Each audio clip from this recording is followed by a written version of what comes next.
और मेरी लाइफ का जो सबसे बड़ा रिग्रेट है वो ये होगा कि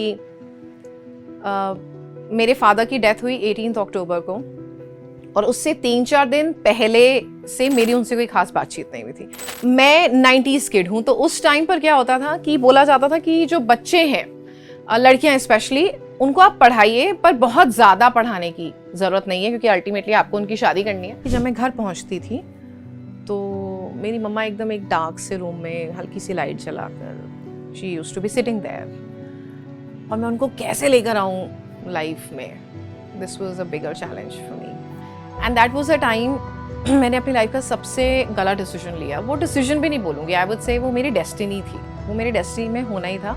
उसके बाद आई बैड मैरिज। मैंने एक ऐसे आदमी से शादी की जो कि एक बहुत ही अब्यूजिव मैरिज थी। मुझे जॉब करनी थी बट एक बिल्कुल खुले आसमान में उड़ने वाली लड़की से मुझे कन्फाइन कर दिया गया।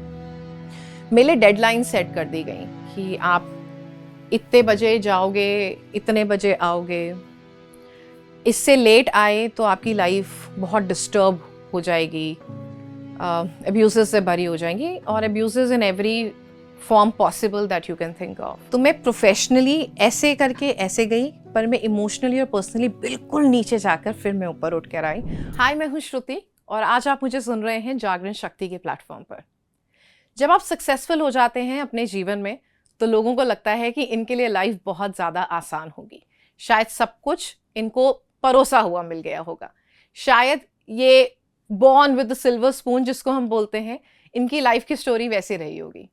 बट मुझे ऐसा लगता है कि जो लोग थोड़ा सा सक्सेस की तरफ बढ़ते हैं वो लोग होते हैं जिनको सक्सेस पाने के लिए बहुत ज़्यादा मेहनत करनी पड़ती है। मैं ये नहीं बोलूँगी कि मैं बहुत सक्सेसफुल हो चुकी हूँ, पर मैं ये ज़रूर कहूँगी कि मैं लाइफ में जहाँ पहुँचना चाहती हूँ शायद उसका जो पहले दूसरे स्टेप्स होते हैं वो मैंने अब ले लिए हैं। मेरी कहानी एक्साइटिंग भी लग सकती है आपको, थोड़ी सैड भी लग सकती है, सरप्राइजिंग भी लग सकती है, एंड यस, मैं एक बहुत हैप्पी चाइल्ड और हैप्पी गर्ल जिसको बोलते हैं, मैं हमेशा वो रही हूँ। तो बहुत सारे खुशी के पल भी आपको मेरी कहानी में नज़र आएंगे। तो चलिए मैं आपको लेकर चलती हूँ अपने फैमिली पे। मैं यूपी की ब्राह्मण फैमिली में पैदा हुई और मेरे से बड़ी मेरी सिस्टर हैं, छोटा मेरा भाई है, हम 3 भाई बहन हैं। मेरे फादर जो थे इसलिए क्योंकि अब वो मेरे साथ नहीं है, वैसे हमेशा मेरे साथ रहते हैं, बट फिज़िकल फॉर्म में कई साल पहले मैंने अपने फादर को खो दिया था। हम 3 बच्चे, मेरी मदर जो हैं वो हाउसवाइफ, होम मेकर, और मेरे फादर सेंट्रल बैंक में काम करते थे। अब मैं 90s किड हूँ, तो उस टाइम पर क्या होता था कि बोला जाता था कि जो बच्चे हैं, लड़कियां स्पेशली, उनको आप पढ़ाइए पर बहुत ज़्यादा पढ़ाने की ज़रूरत नहीं है क्योंकि अल्टीमेटली आपको उनकी शादी करनी है, और शादी के लिए आपके पास अच्छा खासा पैसा होना चाहिए, एक ग्रैंड शादी होनी चाहिए, बच्चे में दम हो या ना हो पर शादी ऐसी होनी चाहिए। बट मेरे फादर जो कि एक सिंगल अर्निंग मेंबर थे हमारी फैमिली के, उन्होंने ना कुछ ठान रखी थी। उन्होंने ये सोच रखा था कि मैं अपने बच्चों को पढ़ाऊँगा। तो उनकी सबसे बड़ी औलाद एक लड़की, उससे छोटी फिर एक लड़की। अब मिश्रा जी का जब तीसरा बच्चा होने वाला था तो लोगों को लगा कि भाई तीसरी भी लड़की ना हो जाए, तो चलिए तीसरा मेरा भाई आ गया जो मुझसे 7 साल छोटा, मेरी बड़ी वाली बहन से 9 साल छोटा।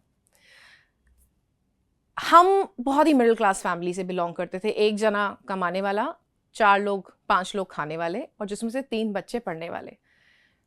मेरी जो एजुकेशन हुई वो बेस्ट ऑफ द स्कूल से हुई, मैंने बेस्ट ऑफ द कोचिंग्स ली जब मुझे ज़रूरत पड़ी, और तब लोग आकर मेरे फादर को बोलते थे, और जिसमें बहुत सारे लोग मेरे अपने फैमिली मेम्बर्स भी थे, कि मिश्रा जी बच्चों पे, वो भी लड़कियों की पढ़ाई पे आप इतने पैसे क्यों खर्च कर रहे हो, इन्वेस्ट करो, सेव करो, उनकी आगे लाइफ में काम आएंगे, उनकी शादी में काम आएंगे। तो उस टाइम पर मेरे फादर बोलते थे कि मुझे इन्वेस्ट नहीं करना है, जो मेरी लड़कियां हैं, जो मेरी 2 लड़कियां हैं और मेरा जो तीसरा मेरा बेटा है, मैं उन पे इन्वेस्ट करूंगा और मैं अपनी लड़कियों के साथ वर्ल्ड टूर पे जाऊंगा।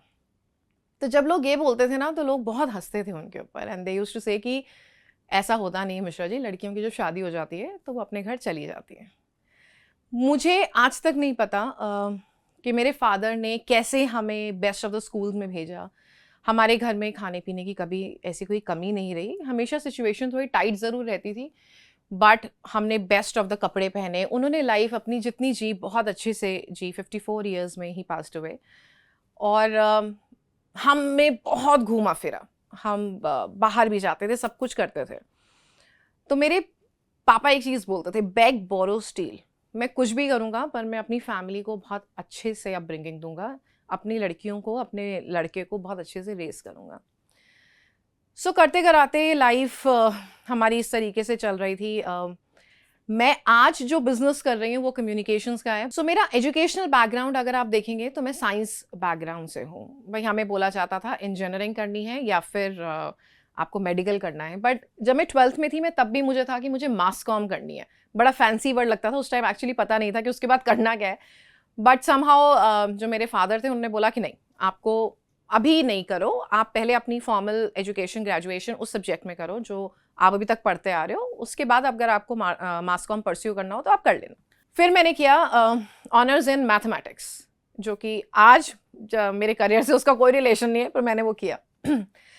करते कराते जब मैं अपना ऑनर्स कर रही थी, उसके साथ मुझे हुआ कि मुझे MBA करना है। तो मैंने MBA के बहुत सारे एग्ज़ाम्स जो होते हैं उसके लिए अप्लाई किया। अब ये था कि दिल्ली से बाहर नहीं जा रहा। मेरे जो फादर थे थोड़े पोजेसिव थे, उन्होंने बोला नहीं मैं बाहर नहीं भेजूंगा बेटा, आपको दिल्ली में जो आप कर सको वो करो। तो मैंने सिर्फ भरा IIM और जो टॉप नेशनल यूनिवर्सिटीज़ कि भाई इनमें से ही किसी में होना चाहिए। पढ़ाई में ठीक ठाक थी, पर जैसा सब बच्चों के साथ होता है कॉलेज जाके सब थोड़ा बहुत बिगड़ते हैं, तो मैं भी शायद थोड़ी बिगड़ी होंगी। उसका रिजल्ट ये निकला कि जो मैंने एंट्रेंस एग्जामिनेशन दिए थे मेरा कुछ भी क्लियर नहीं हुआ। तो आप सोचिए ग्रेजुएशन ख़त्म होने वाली है और बैकअप मैंने कुछ रखा ही नहीं था।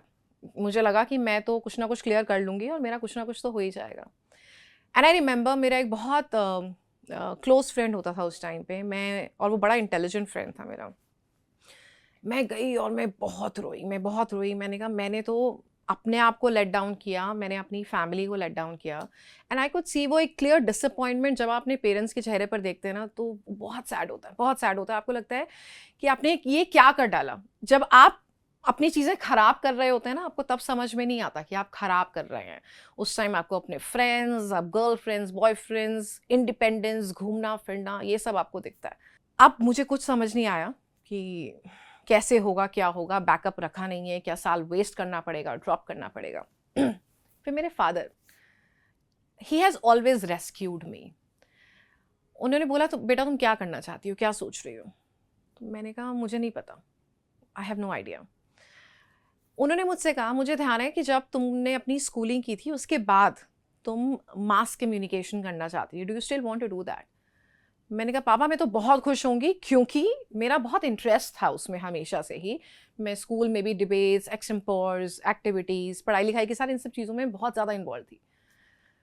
तो उन्होंने मुझे एक अपॉर्चुनिटी बताई। उन्होंने बोला ऐसे ऐसे ये एक कोर्स निकला है ब्रॉडकास्ट जर्नलिज्म में, जो कि इंडिया के उस टाइम पे जो लीडिंग न्यूज़ चैनल था, उसकी एक एंट्रेंस एग्जामिनेशन थी और उसमें ऑल ओवर इंडिया से उनको कुछ 32 बच्चे उन्होंने लेने थे। ऑनेस्टली मेरे पास उस टाइम कोई चॉइस नहीं था, and this was something I always wanted to do. पर जब मैं एग्ज़ाम सेंटर में गई, मैंने देखा वहाँ पे सारे बड़े इंटेंस लोग थे जो एग्ज़ाम देने आए थे, पत्रकार टाइप्स। और मैंने ना तो मास कॉम पढ़ी थी, ना कुछ वैसा बैकग्राउंड था, मैथमेटिक्स ऑनर्स कर रही थी मैंने कहा चलिए ये देंगे। God was kind, God has always been kind. मतलब मेरा भगवान पे बहुत ज़्यादा मैं विश्वास करती हूँ। तो मैं नाम लेकर उनका चली गई, पेपर दिया, और उसमें भी मैं आपको बताऊँ मैं कैसे, I was the 30th student. Actually 2 students dropped out, एक या दो ने कुछ ड्रॉप आउट किया था, दैट्स हाउ मेरे को वहाँ पर सीट मिली। And from there my journey into broadcast journalism, जो ग्लैमरस जर्नी एक लोग बोलते हैं, वो शुरू हुई। पहला ही चैनल जो मिला वो इंडिया का लीडिंग नेटवर्क मिला, वहाँ से इंटर्नशिप की, इंटर्नशिप के बाद वहीं पर मैं एब्जॉर्ब हो गई। तो लगा शायद लाइफ सेटल हो गई है। इसमें आपको एक चीज़ और बताती हूँ, इस इंस्टीट्यूट में जब एडमिशन लेना था तो वो एडमिशन लेने के लिए एक substantial amount which was in lakhs वो देना था। और कुछ ऐसा था कि आज कॉल आया है और 2 या 3 दिन बाद मेरे फादर को फ़ीस भरनी है। अब आप सोचिए, आप एक मिडिल क्लास फैमिली से हैं। मेरी सिस्टर की मैरिज होनी थी उस टाइम पर। अक्टूबर में मेरी फ़ीस जानी थी, दिसंबर में मेरी सिस्टर की शादी थी।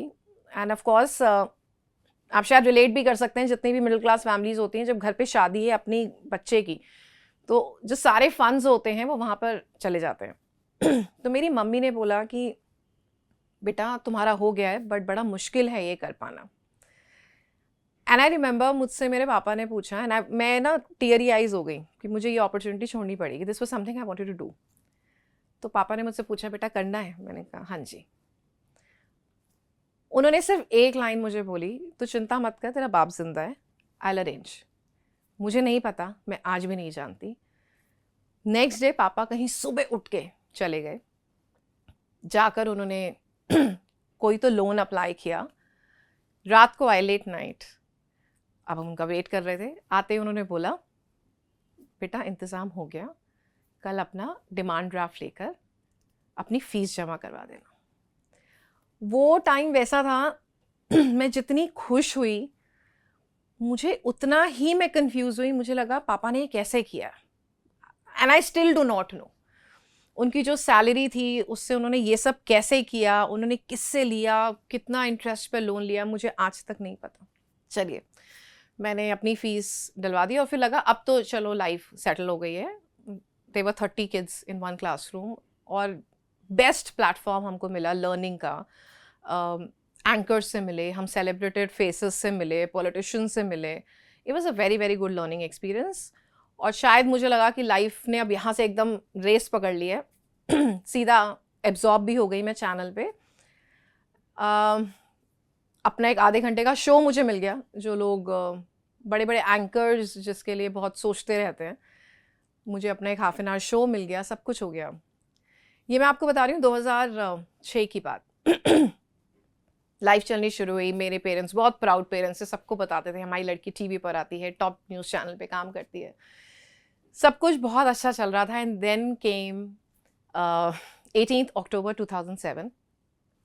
हम रात को, अब जब आप नई नई जॉब करनी शुरू करते हैं तो आपको नई नई चीज़ें दिखती हैं, आप टेलीविज़न पर आते हैं। तो मैं घर बहुत लेट पहुंचती थी। मुझे ध्यान है, और मेरी लाइफ का जो सबसे बड़ा रिग्रेट है वो ये होगा कि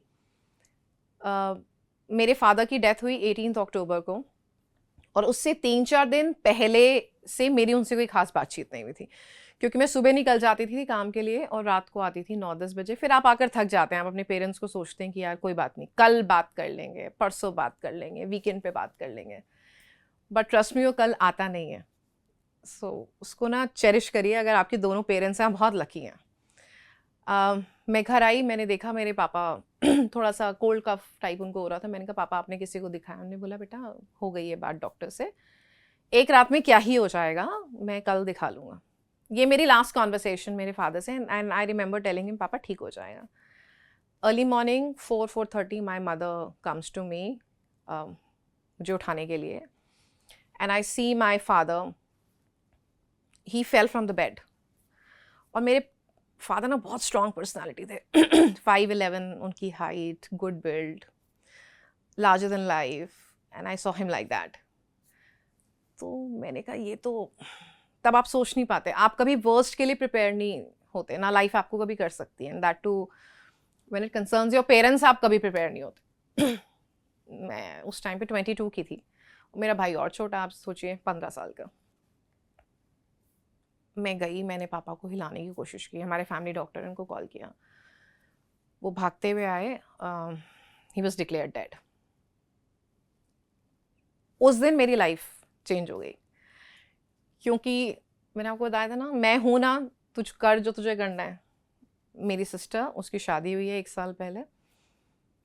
मेरी अभी जॉब लगी है, भाई पढ़ रहा है।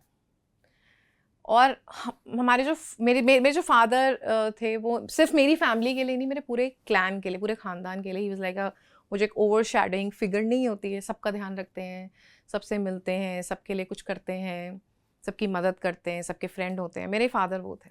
And all of a sudden हम लोग के ऊपर से छत उड़ गई। My father was not there, we were not prepared, he was not ill, उनको कोई दिक्कत नहीं थी। अब मैं हो गई अपने घर की सोल अर्निंग मेंबर, जिसको कुछ नहीं पता था। ऑफ कोर्स पापा ने शादी वगैरह के लिए लोन्स वगैरह लिए हुए थे, वो हमने सेटल किए। हमारे पास घर था हमारा, मेरे पास एक छोटा भाई है, और मेरी मम्मी जो मेरे पापा पे बहुत डिपेंडेंट थी, she was a home maker.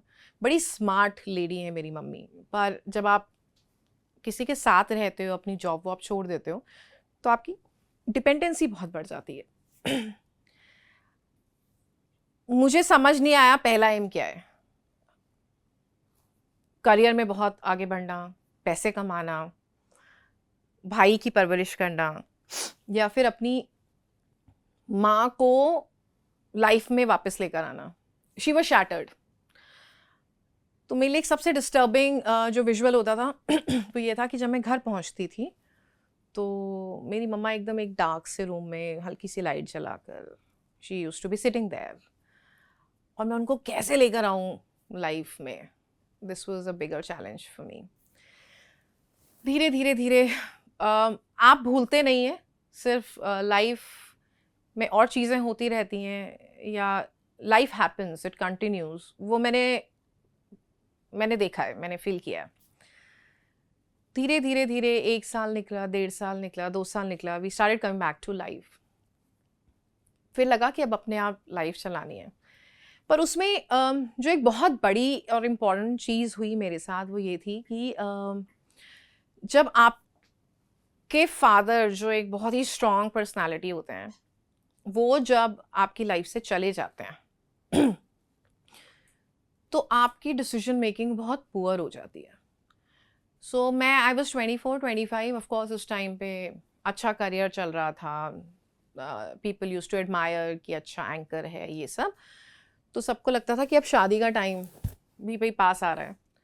And that was a time मैंने अपनी लाइफ का सबसे गलत डिसीजन लिया। वो डिसीजन भी नहीं बोलूँगी, आई वुड से वो मेरी डेस्टिनी थी, वो मेरी डेस्टिनी में होना ही था, और मुझे लाइफ में कोई रिग्रेट्स नहीं है, क्योंकि अगर मेरी लाइफ में वो सब नहीं होता तो आज जो मैं हूँ और आज जो कुछ हो रहा है वो नहीं होता। उसके बाद आई बैड मैरिज। मैंने एक ऐसे आदमी से शादी की जो कि एक बहुत ही अब्यूजिव मैरिज थी। उनको ये बहुत अच्छे से पता था कि मुझे, क्योंकि मेरे घर में कोई अर्निंग मेंबर नहीं है, I have to take care of my mother and my brother, मुझे जॉब करनी थी। बट एक बिल्कुल खुले आसमान में उड़ने वाली लड़की से मुझे कन्फाइन कर दिया गया। मेरे लिए डेडलाइन सेट कर दी गई कि आप इतने बजे जाओगे, इतने बजे आओगे, इससे लेट आए तो आपकी लाइफ बहुत डिस्टर्ब हो जाएगी, अब्यूज़ से भरी हो जाएंगी, और abuse in every form possible that you can think of. मैंने फिर भी 4 साल वहाँ पर दिए, और वो शायद इसलिए दिए क्योंकि उनकी एक एजिंग मदर थी एंड वो बहुत अच्छी थी। तो मुझे लगा कि मैं ऐसे इनको डिसअपॉइंट नहीं कर सकती, मैं ऐसे नहीं जा सकती। Life became hello. पहले डिफ़िकल्ट थी, फिर हेल हो गई। मुश्किल से मैंने वहाँ पर बहुत टाइम अपना निकाला। मेरी फैमिली बहुत परेशान थी, कैसे होगा, क्या होगा, ये कैसे रहेगी ऐसी शादी में। पर life has its own ways and mediums of teaching you things.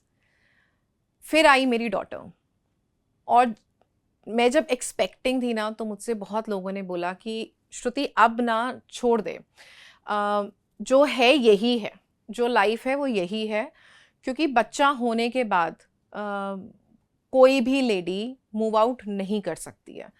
And in all honesty मैंने ये भी डिसीजन ले लिया था कि आफ्टर माई मेटर्निटी ब्रेक मैं जाऊंगी और मैं रिज़ाइन कर दूंगी, बिकॉज ये मुझे इंस्ट्रक्शंस दिए गए थे कि बच्चा कौन पालेगा। मुझे ये, इन ऑल ऑनेस्टी मैंने ये डिसाइड कर लिया था कि मेटर्निटी ब्रेक के बाद मैं जाऊंगी और मैं जाके रिज़ाइन कर दूंगी, क्योंकि ऐसी इंस्ट्रक्शंस मुझको दी गई थी कि आपको करना पड़ेगा, नहीं तो बच्चा कौन देखेगा। And I was so low on my confidence during that tenure and time. मुझे लगा कि यही सही है, यही सब कुछ है, और मुझे ये करना पड़ेगा अगर मुझे अपनी लाइफ चलानी है। पर जो आपसे लेता है ना, वही आपको देता भी है। सो मेरी जब बेटी हुई, the moment she was born, मैं अपनी मदर के घर आ गई थी। ऑफ कोर्स हर हाउस होल्ड में होता है to take care of the kid. और बहुत सारे कुछ ऐसे इंस्टेंसेस लाइफ में बैक टू बैक हुए that she was just a little, I think around 2 months I decided that I'm going to end this marriage. लोगों के लिए बहुत सरप्राइजिंग था, पर मेरी सबसे बड़ी जो मेरी दुनिया की स्ट्रेंथ है ना, वो मेरी माँ है. Despite being a single mother, of course पापा इतनी जल्दी चले गए, वो मेरे साथ हमेशा खड़ी रहीं. उन्होंने कभी मुझे ये नहीं बोला कि इस घर के दरवाजे बंद हैं. उन्होंने मुझे कभी ये नहीं बोला कि बेटा अब तो वहीं रहना है, जो भी है देख लो, लाइफ चला लो. वो मेरे साथ, मेरी जिससे लिटरली कहते हैं ना, like my backbone, she kept on standing with me. उनसे ज़्यादा स्ट्रॉन्ग लेडी मैंने नहीं देखी. मैंने कहा मम्मी अब नहीं हो पाएगा ये वो. आप सोचिए मेरे पास एक इतना छोटा बच्चा, दैट टू अ गर्ल, जो हमारे नेशन में एक नोशन है. मैंने कहा मैं नहीं, क्योंकि मुझे नहीं लगता कि मेरी डॉटर को जैसी अपब्रिंगिंग में देना चाहती हूँ वहाँ मिलेगी. And all this while when I was expecting, मैंने भगवान से एक ही चीज़ मांगी थी, आप मुझे बेटी देना. मेरे को बेटी मिल गई, और वो बेटी ही मुझे उस घर से बाहर ले आई. And then I started living with my mom. पर तब तक मेरा जो करियर था वो आई नॉट से ख़राब हो चुका था, बट मैं जब लाइफ में स्टार्टिंग में करियर में ऐसे चल रही थी, वो ऐसे हो गया और कुछ जगह पर ऐसे हो गया. And now I had to work and earn again, because मेरे लिए मेरी फैमिली, मतलब मेरी माँ, भाई, my brother then started working, मेरा घर, और मोस्ट इम्पॉर्टेंटली मेरे पास मेरा बच्चा, जिसको मैं एक बहुत अच्छी लाइफ देना चाहती थी. I came back from my maternity. मैंने ज़ोरों शोरों से काम करना शुरू किया, बट देन आई रियलाइज्ड कि मैं जो चाहती हूँ अपनी लाइफ में वो अब यहाँ रहकर नहीं हो पाएगा. मैं अपना इंटेलेक्ट बहुत नहीं यूज़ कर पा रही थी. तो मैं ऑलमोस्ट 10 years मैंने लीडिंग न्यूज़ नेटवर्क में काम किया, और उसके बाद I decided to move on, and that is how I got into marketing and advertising. मैंने वहाँ सब कुछ सीखा. यहाँ पर एक नई स्ट्रगल थी एक्चुअली, दो. पर्सनल फ्रंट पे एक बच्चे को अकेले रेस करना, अकेले तो नहीं बोलूँगी, एक्चुअली मेरी मम्मा ने मेरी डॉटर, जिसका नाम अमायरा है, उसको मेरे साथ नहीं, मुझसे ज़्यादा रेस किया. और उस बच्चे में जो भी अच्छे ट्रेट हैं वो मेरी माँ के दिए हुए हैं. देखा जाए तो पहली मदर अमायरा की मेरी मम्मी है, क्योंकि उन्होंने मुझे कभी ये नहीं बोला कि बेटा बाहर मत जाओ, लेट मत आओ, ट्रैवल मत करो. उन्होंने मुझे एक फ्री हैंड दिया. उन्होंने बोला बेटा तुझे जो करना है अपने करियर के लिए कर, बच्चे को मैं संभाल रही हूँ. Let that not be a setback for you. उसके बाद से करियर में there was no looking back. मैंने ये पूरी इंडस्ट्री पूरी सीखी, समझी. 3-4 साल में मेरी रैंक काफ़ी हाई हो गई. मैंने marketing, advertising, PR, business development, ये सब मुझे कुछ नहीं पता था. I was a journalist for 10 years. मैंने ये सब सीखा, एंड देन 4-5 साल के बाद I started handling a team of around 15-20 people. और जब मैंने उस कंपनी से मूव आउट किया, then I was second in command, में सब कुछ हैंडल कर रही थी. मैंने उस टाइम पे कुछ और पर्सनल सेटबैक्स आए. फिर लगा कि लाइफ में मैं सिर्फ सेटबैक लेने के लिए ही हूँ क्या. एंड देन प्रोफेशनली भी एक वो स्टेज आ गई एक सक्सेस के बाद कि अब क्या करना है, अब क्या करूँ. वो सोच ही रही थी मैं. एंड देन आई रियलाइज्ड, मेरे एक क्लाइंट हैं जो उस टाइम पे he was 78 years, US return, बहुत बड़ी कंपनी है उनकी. तो मैंने जब उनको अपना डिसीजन बताया कि मैं स्टेप आउट कर रही हूँ, तो उन्होंने मुझसे बोला कि श्रुति कहाँ जा रही हो. मैंने कहा सर अभी डिसाइड नहीं किया, बट यहाँ से जा रही हूँ अभी फ़िलहाल. तो तुम अपना क्यों नहीं सोचती कुछ करने का, why don't you start your own, ये उनकी स्टेटमेंट थी. एंड मैंने ना उनसे बड़ा कैजुअली पूछा, इट वॉज अ कॉन्वर्सेशन. मैंने कहा sir if I start my own, will you join me, will you trust me with your brand. और उनका जवाब आप जानते हैं क्या था, what makes you think otherwise. And वहाँ से मेरी एंटरप्रेन्योर जर्नी शुरू हुई. मैंने कभी नहीं सोचा था कि मैं बिज़नेस में आऊँगी, मैं एंटरप्रेन्योरशिप में आऊँगी. फिर मैं अपने बहुत सारे क्लाइंट से मिली, उनसे मैंने बातचीत की. उन सब ने बोला कि अगर तुम नहीं होगी तो फिर हम यहाँ पर नहीं होंगे. एंड तुम अपना शुरू करो, हम मैंने जो जर्नी शुरू की वो मेरा डिसीजन कम, और जो मेरे आसपास के लोग, इनफैक्ट लाइक आई सेड, मेरी लाइफ में हैप्पी मोमेंट्स भी बहुत हैं.